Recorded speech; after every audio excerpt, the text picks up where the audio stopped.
Niseme tuna bahati kubwa leo hapa tumeweza kupata mgeni, na mwita mgeni ni mgeni kweli kutoka Dar es Salaam Tanzania.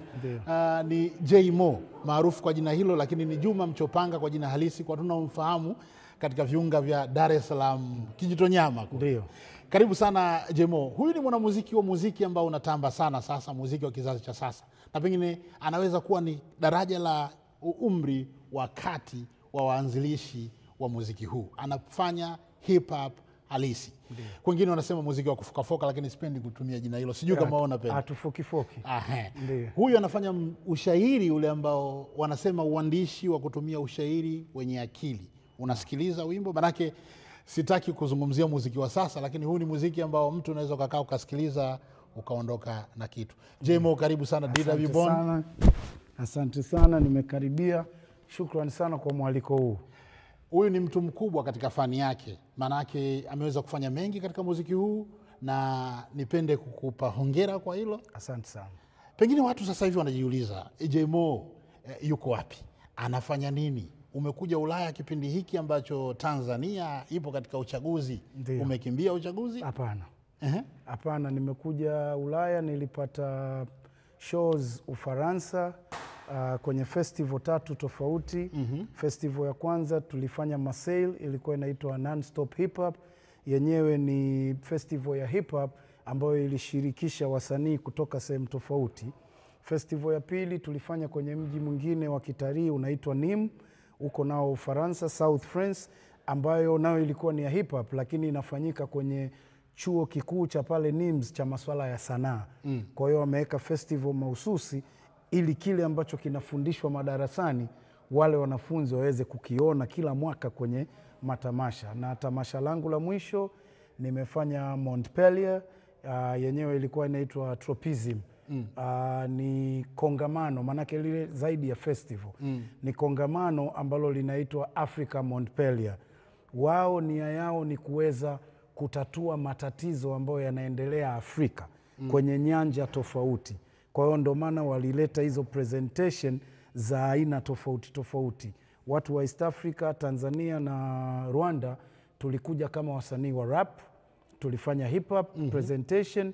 Tulikuwa na wasanii kutoka Botswana, wao walikuja kwenye fashion show. Tulikuwa na wasanii kutoka Ghana, wao walikuja kama mabiboy, kwa sababu Ghana wako vizuri. Mabiboy ni break dancing. Break dances, Kwa hiyo kwa hiyo ipo bado hata Tanzania sasa hivi kupitia hii festival ambayo imenileta huku Ufaransa. Inafanyika Tanzania, inaitwa hip hop asili. Nayo pia katika element ambazo wanazipigania, kwa sababu zilikuwa ziko chini Tanzania. Na fact ni kwamba zamani kabla tujaanza kurap tulikuwa tuna break zaidi. Break lakini sasa hivi unakuta watu kubreak wanaona ubisho au wanaona aibu, kumbe ni element kubwa kwenye hip hop. Nguzo muhimu. Kwa hiyo unajua, sikukatishi kwamba watu wakifikiri umefanya matamasha makubwa kama haya barani Ulaya wanafikiria kuhusu mzigo. Ndio. Wanakusubiri urudi Dar es Salaam. Sasa J Mo katengeneza hela wanakufa mtu. Vipi? Of course pesa unapata, na kikubwa akikuwa pesa. Kikubwa kwa kwangu kama mimi ni nafasi ambayo nimeipata. Ndo hicho kitu ambacho niko honored nacho, kwa sababu imenifungulia mtazamo mwingine tofauti na zamani. Mimi kufanya mziki nyumbani karibu miaka 20 bila kupata nafasi ya kuja kwenye matamasha makubwa kama huku Europe. Manake hiyo ni changamoto ambayo kwa mtu mwingine nyumbani anajiuliza wana connect vipi, wanaongea, wanajua Kiswahili, kitu ambacho hawajui nyumbani. Wenzetu huku wanapenda kitu kigeni, especially kikiwa kizuri. Nilitaka kuuliza, mnafanya Kiswahili na wewe sasa unazungumza Kiswahili fasaha kizuri katika ushairi wako mzuri. Ndio. Walikuwa wanapata ujumbe kupitia nini? Ujumbe walikuwa wanaupata zaidi kwa sababu muziki una lugha yake. Na ndio maana hata sisi nyumbani tulipenda nyimbo za kina Youssou N'Dour, tulipenda nyimbo za Kikongo, na tukua tunajua Kilingala. Lakini muziki tu unayo lugha yake, namna ambayo mtu akisikia na kama ni kizuri ana uwezo wa kusema hichi kinachoimbwa kinaweza kikawa ni kitu kizuri, hata kabla hajawa na huo udadisi wa kutaka kujua alivyokuwa ana perform niliona kitu kizuri. Kina maana gani hicho kitu kizuri? hiyo walikuwa wanakuja kutufuata sana tukishuka kwenye stage, kwamba nilikuwa naona unafanya Mbojua na wanatingisha vichwa pale, wana bob their head wengi sana, na uwezi amini wenzetu culture huku bado wanapenda hip hop kuliko ambavyo sisi tulitegemea. Inawezekana Marekani hiyo real hip hop nyumbani haipendwi. Nyumbani inapendwa sana lakini sikutegemea kwamba labda nikija Ulaya huku nitakuta hip hop inapendwa kama ambavyo sisi tumezoea kuona kwamba huku mziki wao ni pop music zaidi. Statistics zipo, data zinaonyesha wazi kwamba soko la muziki wa Marekani lipo hapa Ulaya sana. Sasa watu wanaweza kujiuliza kwa nini umepata nafasi wewe? Unajua pale najua vichwa vya kweli katika muziki wa hip hop, sitaki kuwataja Tanzania, viko vingi. Kweli. Wewe peke yako, ingawa naheshimu pia uwezo wako. Ndio. Wewe imekuwaje ukawa umechaguliwa wewe, umepata wewe nafasi hiyo? Nimeipata nafasi hii kutokana na uwakilishi ambao niliufanya nyumbani kwa karibia miaka 3-4 chini ya huo mwamvuli wa hip hop asili. Kwa sababu hao watu waliokuja na hiyo idea ya hip hop asili wanaitwa We Present, ambao wako Tanzania na Ufaransa pia. Idea yao ni kuona kwamba wanaweza kufuse vipi hip hop ya nyumbani ile bongo flavor tuna uwezo wa kuiongeza vionjo vya asili namna gani, kwa sababu wanaona mbona inawezekana nyinyi mna miziki ya asili mizuri ya kina Mzee Zawose ile ya Kigogo na Mazeze, kwa nini msichanganye hizo hala za kiasili na za kitamaduni? Kwa sababu Tanzania tuna utajiri wa tamaduni. Tuna hizo aina nyingi za miziki kwa sababu tuna makabila karibu 100. Kwa hiyo una mambo mengi unaweza kuongeza. Unajua watu wakikutazama hivi na kutaja na kutambulisha kama Jmo na jina la nyumbani wanajua kama Juma Mchopanga. Lakini inawezekana kazi yako Kenya, Uganda, Rwanda, Burundi wakaitambua zaidi kuliko wanavyokutambua wewe. Wanakuona mtu mwenye umbile la wastani, lakini huyu nani anaongea? Hebu tuonyeshe kidogo. Kwanza nataka Mvua Najua, baadhi zile mistari ile ambayo ina nguvu kidogo. Sawa. Alafu nyingine nini? Famous. Kidogo tupe. Kati ya Mvua Jmo, nimekaa chini nafanya tathmini vizuri, tathmini kati ya jua na mvua, kipi ni hodari, vigezo vitumikavyo aisesi mchezo, utakubali kwa nini naitwa mawazo. Sawa, kwa hiyo kati ya mvua na jua tunaanza kipi? Jua, shida za jua lakini wote si mnazijua, kamuulize Hagwe kahawa jua kali na nyweka, sidhani kama atakujibu atabaki anacheka, ila kuna biashara fulani jua lina noma, vitu kama maji ya usoda kunua lazima, joto lilobongo kikosa kitamba cha jasho, kikosa perfume bora mvua, jua miayusho, kati ya mvua na jua bora nini? Bora jua, kati ya mvua na jua bora nini? Bora mvua. Kwa nyongeza tu Famous inakuja. Lakini Jmo amefanya kazi na wasanii wengi maarufu kwa wakati huu, na wengine wametangulia mbele ya haki. Ngwea mmoja wapo ametangulia mbele ya haki, rest in peace. Mwingine Jiz Mabov ametangulia mbele ya haki. Mimi nimetoka kwenye grupu ya Wateule. Kwenye Wateule unakumbuka tulikuwa na DJ, tulikuwa na Mark Malik Simba, Mark 2B. Naye pia ametangulia mbele ya haki. Kwenye Wateule tulikuwa na mdada mwingine anaitwa Lady Lu, naye ametangulia mbele ya haki.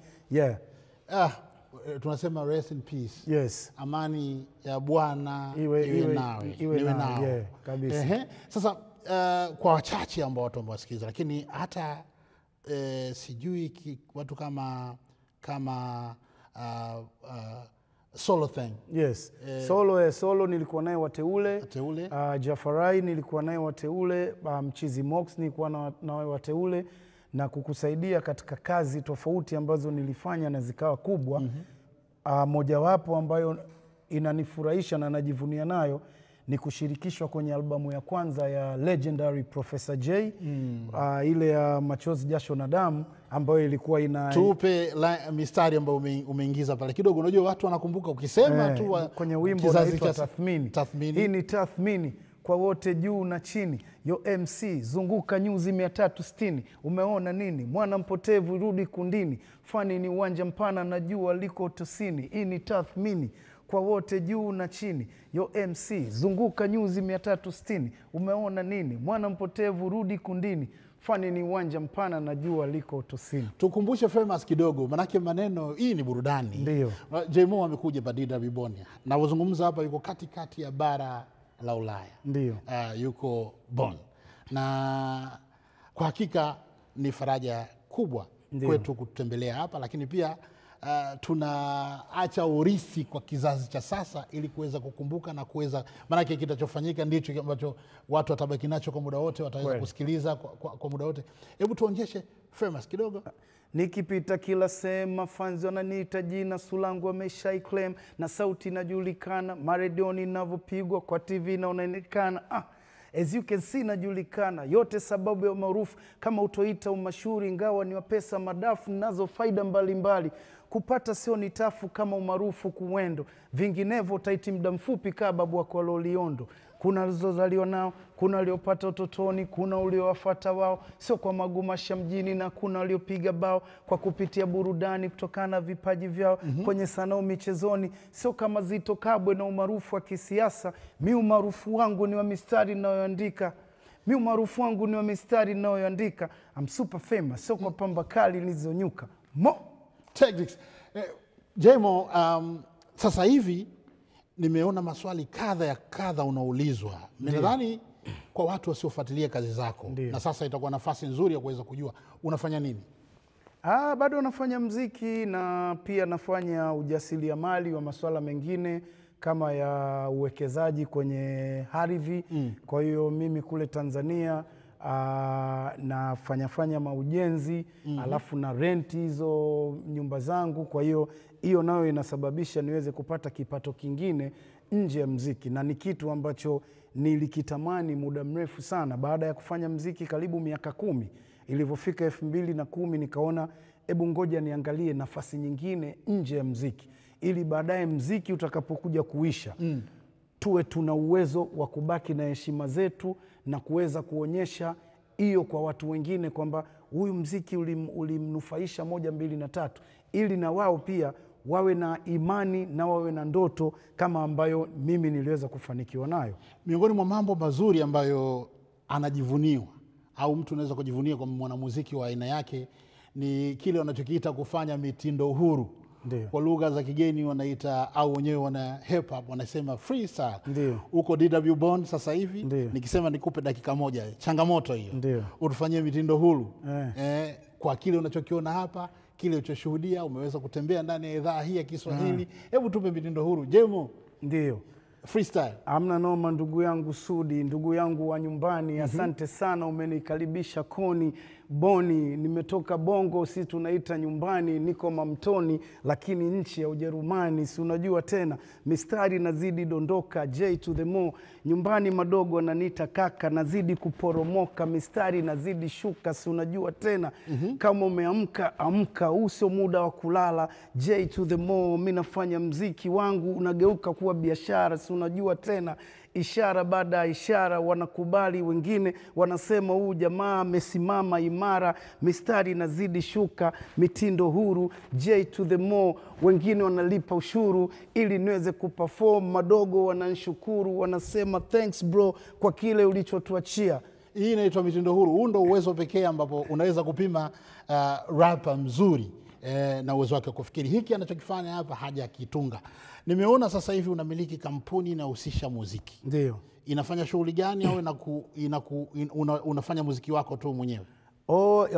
Lengo la kwanza baada ya kutoka Bongo Record, P-Funk mwenyewe aliniambia kwamba ili uweze kuwasaidia wengine kama Bongo Record ilivyoweza kukutambulisha we JMO na kukupigania kwenye biashara yako ya mziki wako, toa nafasi kwa wengine, kwa sababu hichi kijiti lazima tupokezane.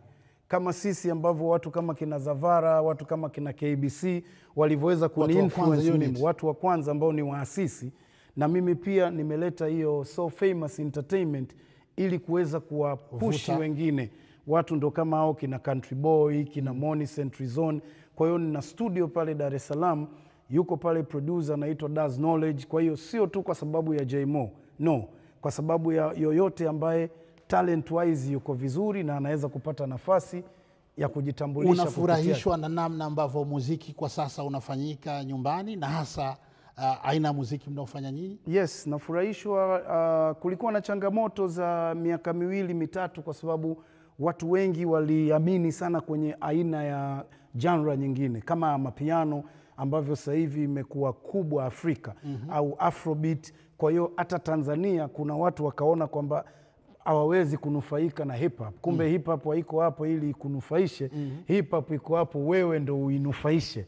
Kwa hiyo sasa hivi tunafurahia kuona kwamba watu kama Tukusa wanafanya vizuri, au kina Nicki Mbishi wameweza kupiga tour karibu sasa hivi tangu nimekuja Europe wako karibu mkoa wa 7. Muda ambao hatuoni watu wa Bongo Flava wa kuimba wakiwa wanafanya hiyo tour. Tunaona kina Nashi, kina Songa, kina Nicki wakifanya hiyo tour. Ukija upande mwingine unaona kama Young Lunya kupitia hiyo rap amesainiwa Sony. Kwa hiyo tunaweza kuona kabisa kwamba wao sasa hivi tunaenda mbele zaidi. Watu kama kina Darasa hizo streaming namba zao wana compete na hao watu ambao wanafanya hiyo pop music, watu kama kina Diamond, kina Alikiba. Kwa hiyo nafasi bado iko vizuri na hiyo future tunaiona bado iko inang'ara kwa wasanii ambao wanafanya hip hop na ambao wanataka pia kufanya hip hop, kwa sababu hayo majukwaa yako mengi compare na ilivyokuwa zamani. Sasa hivi manake nafasi kama hizi za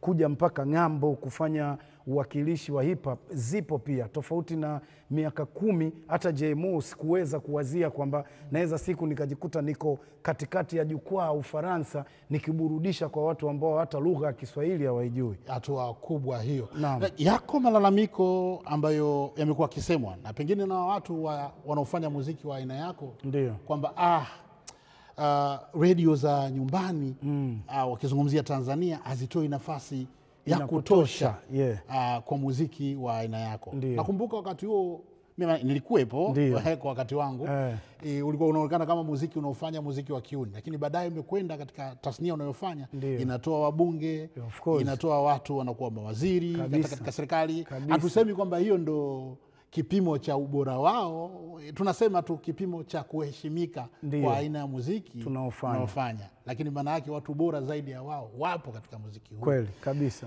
Haya malalamiko yapo, na kama yapo yanatokana na nini? Muziki wa hip hop kupata nafasi ya kutosha katika muziki, katika vyombo vya habari vya Tanzania. Nadhani kikubwa kinachokuwa changamoto nyumbani ni biashara ya muziki, especially kwenye hizo media wanavyochukulia. Kwa hiyo labda unakuta wana matamasha ambayo yako chini ya redio fulani. Kwa hiyo watajikuta wanahitaji kupromoti aina ya muziki fulani ya wasanii fulani ili viweze kuwa faida kwenye yale matamasha yao. Lakini najaribu kila siku kuwaambia wasanii wa hip hop wao wadogo kwamba hiyo pia ni kitu kizuri, kwa sababu hata zama zetu sisi sio kwamba tulipewa upendeleo. Sisi kwenye zama zetu, kuanzia zama za Kwanza Unit na Adbrasters, zikaja hizo zama za kina Professor J na kina JMO, tulipambana tukatoa mziki wa bolingo, tukatoa mziki wa taarabu kwenye hiyo masikio na macho ya Watanzania. Tukawaingizia mziki wa Bongo Flava ambao ni hip hop, na wakaingia kweli, na baadaye wakaenda na sisi kwa miaka yote 20 na. Kwa hiyo nawaambia hata wa madogo kwamba hii nafasi ambayo imeonekana ndogo sasa hivi kwenye media ni nzuri kwenu. Sisi wenyewe tuliweza kuproduce hizo nyimbo bora mpaka leo kwa sababu hatukuwa tumezitengeneza ili zikapigwe kwenye redio. Tulianza kutengeneza hizo nyimbo, hizo redio hazikuwepo, au kama zilikuwepo hazina hata miaka 5. Kwa hiyo hizo Mvua na Jua hatukuandika kwa sababu ya zije kupigwa redio fulani, iwe namba 1 kwenye top 20 fulani. Na ndio maana tuliandika kutoka kwenye moyo, na hicho kitu kikaja kuwa kikubwa. Sasa hii time ambayo mziki wetu umekuja kuwa biashara, umewaspoili vijana wengine, hawako tena kwa sababu wanataka kuwakilisha jamii itakayowasikiliza. Wanataka wafanye kitu ili labda kiwe kwenye Song of the Week, ili kiwe kwenye top 20 ya Jumamosi. Pale ndo ambapo panatokea shida. Kwa hiyo unakuta huo wimbo hauwezi kudumu kwa miaka 2. Lakini tukijaribu kufanya kitu ambacho kitakaa kila siku, kuna watu kama kina 20% wala wafanyi rap, lakini kuna aina ya message waliimba miaka 10 bado imebaki mpaka leo imebaki. Kwa hiyo ndo somo ambalo nawaambia madogo kwamba jiulize JMO ambaye wewe wakati uko mdogo unasoma shule ya msingi alikuwa anapanda kwenye hili jukwaa.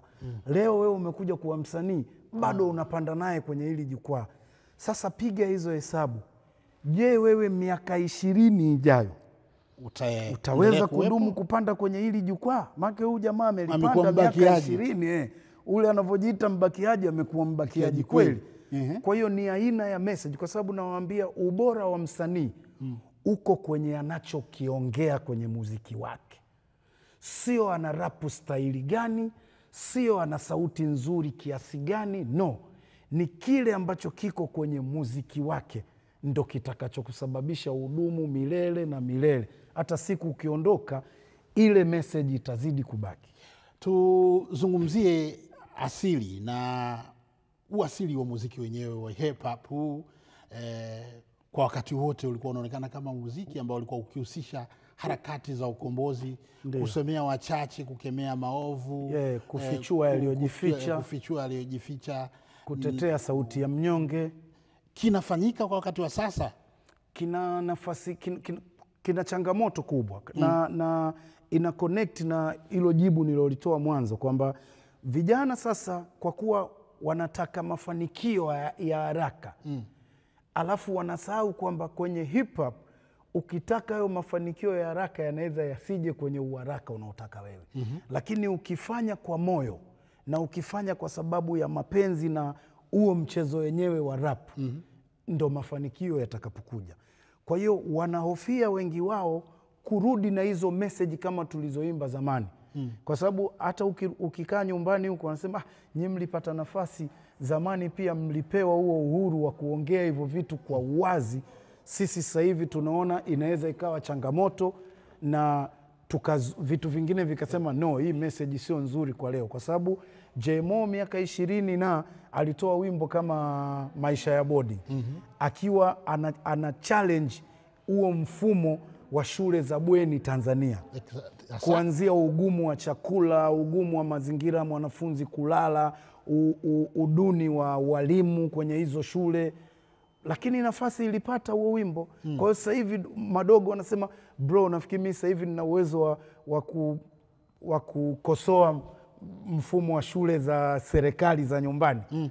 Maana yake nahisi huo wimbo unaweza ukapigwa leo, kesho ukaambiwa huu wimbo hautakiwi kupigwa. Kwa hiyo wamekuwa na hiyo hofu ya kuhisi message fulani zinaweza zisiwafikie walengwa, na ndio maana wanajikuta wanarudi kwenye message zile zile ambazo hazitodumu muda mrefu. Kuimba mapenzi, kuimba pombe na bia, kuimba hivyo mambo vya bata, kwa sababu wanajua au watakaoenda kwenye social media wata relate na hiyo message yake kirahisi, tofauti na akianza kuelezea watu wanavyotekwa na nini, anaona tu nitakuja kuulizwa tupe ushahidi wa hicho kitu unachoongea. Kwa hiyo imekuwa inaleta hofu kidogo kwa vijana, siwezi kuwalaumu. Tofauti na zama zetu, Profesa J aliimba ndio mzee, akikosoa kipindi cha kampeni watiania wanavyolaghai wapiga kula kwenye vitu ambavyo inawezekana vikaa vigumu kuja kuvitenda, lakini vilipata nafasi ya aina za nyimbo hizo.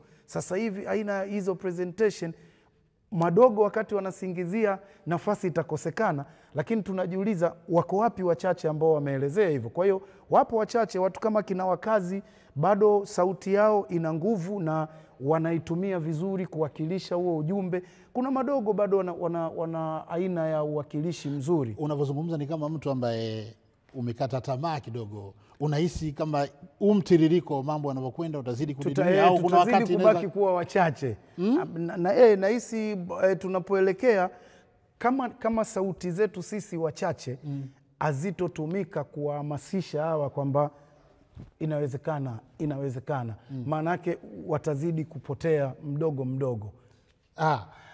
J-Mo mnaitutazama sasa hivi ni mwanamuziki huyu wa kizazi cha wakati huu, mwana hip hop nikimwita hivyo, kutoka Dar es Salaam Tanzania. Ametutembelea hapa DW Bonn. Nipe mistari ya dakika chache tu, kama sio moja nusu dakika, kuhusu kazi iliyo mezani sasa hivi unayofanyia kazi. Katika wimbo ambao sasa hivi upo mpya ambao nimeutoa. Rekodi nyingi umeutoa, chochote kile, manake wasione tu nyimbo za zamani, mambo mapya yapo. J-Mo na wimbo unaitwa Mokasin, tunaelezea kwamba zamani watu walikuwa wanatutu, labda mistari ndio itasema. Karibu. Wamezoea kuniona mimi natoka kiuni na maflana na majins shusha chini. Leo ni kiutu zima mwendo suit na mokasini, black tuxedo chini black lufa za Santoni. Looking so official, amna Jordan wala KD. Muni ndani ya jumba na alasendi kuomba kazi. Suruali menyoka almanusula iunguzwe na pasi. Tunaita black excellent, all my niggas be bossing. Utamu wa suti lazima shingoni unyonge na tie. Nazo nyingi ka vijiti naweza nyonga everyday. Extra long tie, ball tie, neck tie, whatever you say. Na ina noma kama ukiuliza na bei. Aga suit like Jongwe, suit by Kenzo. Leo hakuna Timberland, Adidas wala Kengo. Neighbors wanasifu wakiona nimepiga kidingo. Mtanashati kushinda atalesa pewa Kongo. Check chini aligera zoma fit. Lakini wenyewe wamekuona hapo sasa hivi. Huyu ni Jaymo. Miaka 20 iliyopita Jaymo yule, katafute kama Google kwa katika mitandao ya kijamii unaweza kuona. Jaymo umekuja katika jengo la kihistoria kabisa, DW Bonn. Ili jengo au idhaa hii iko tangu mwaka 1960. Kiswahili ambako umetembea na kutuona ndugu zako walianza 63. Umejifunza mambo kadha wa kadha. Nini ambacho unaweza kusema baada ya kuja katika eneo kama hili na ukatuona hapa ndugu zako tupo tunasukuma jalamba? Nimefurahi sana. Kwanza asanteni sana DW kwa huu mwaliko. Ni kitu ambacho hata wale wa Tanzania wengine nilikutana nao Koloni, Mönchengladbach, nikiwaambia bwana Jumatatu nitaenda DW, wanaambia kweli? Umepata hilo shavu vipi? Kwa hiyo kwangu mimi nimejisikia ni mwenye furaha sana kwa sababu nimekuja sehemu ambayo mimi naitegemea kwenye karia yangu. Muziki wetu bila idhaa ya masuala ya habari hamna kitu ambacho tunaweza tukafanya. Ni sawasawa vile vile tunavyohitaji umati wa washabiki. Kwa hiyo nimekuja hapa na nashukuru kwa nafasi ambayo mwenyeji wangu Sudi Mnete amenigea ya kuweza kunitembeza na kuweza kujua historia, kanipitisha studio tofauti. Ni kitu ambacho nimejifunza kikubwa na nimeona wenzetu jinsi walivyopiga hatua kuweza kuona kuna studio nyingi na sehemu ambao lugha zinazungumzwa za kitu hicho karibu 30 na zaidi. Ni kitu kikubwa sana kuweza kuona wenzetu wanaweza kuwakilisha lugha yetu. Hiki pia kingine nitajifunza kama ambavyo nilijifunza Ufaransa. Inafikia wakati msanii wa nyumbani anatamani aimbe kwa lugha nyingine akihisi ndio itampeleka kimataifa. Unajua Jaymo ukimwachia zungumze unaweza kumtengenezea beat. Anatengeneza mistari katika nani yake, anakuwa na miondoko na rhymes zinafanya. Nadhani tutabidi tufanye single kabisa labda hujaondoka.